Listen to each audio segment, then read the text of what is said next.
main trigger was moving. I relocated from Atlanta back home to California, and I think during that relocation, it wasn't as a smoother transition because I was taking a break from school at the same time. I had been on academic probation prior to me taking a break from school. The tuition costs had increased, and so I decided to take a break, and I left in the middle of of the semester. I went back from Georgia to California, where my family is from, and that whole transition was very stressful. One day I was in, Atlanta on campus. The next day I was back with family, and it was a lot to manage at that time.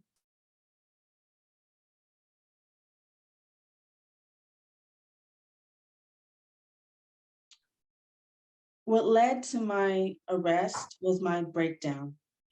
I thought that everybody was against me and out to kill me. I thought that a lot of people were following me, and so it was it was severe. The voices would not stop. I even cried for, on and off extended periods because I couldn't focus, I couldn't concentrate, I couldn't think clearly. And for me, the voices actually started off as people laughing at me. And then they were talking about other people and they're also talking about me.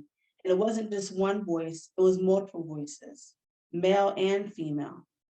I thought that it was the people around me because I didn't understand what hallucinations were. And so that experience was my trauma, was traumatic for me.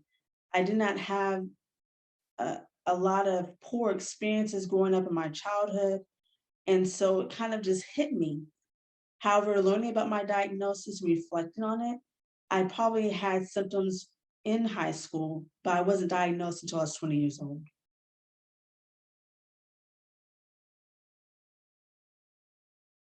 Initially, we didn't know what was going on with me. I was in the general population of the jail, and the guards and everybody was not lenient or concerned with my mental health concerns. However, I was eventually transferred to the psych ward in the jail, where I received extensive treatment and was also sent to the state hospital.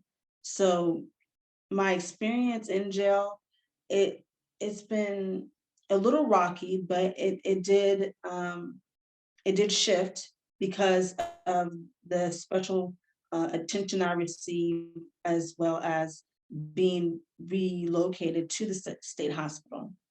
I think that without legal intervention in my specific case, I may have gone, um, I may have slipped through the cracks and may have had even more challenges. So I'm very fortunate that they were able to diagnose me in the appropriate setting and that I was able to get the help that I needed at during those times.